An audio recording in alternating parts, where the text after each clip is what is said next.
gribi uzzināt, kuras visā valstī zināmas personas mēs Auseklī esam intervējuši pirmie, pirms vēl viņi bija bagāti un slaveni, vai nu tikai slaveni, jo Latvijā bagātība un slavenība nevienmēr var novilkt vienlīdzīgu zīmi.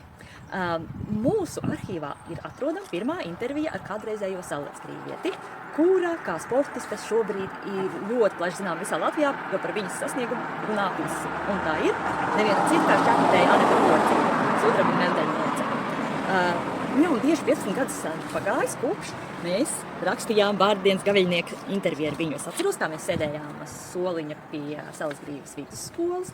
Viņa šķita tāda žiperīga pusaudze.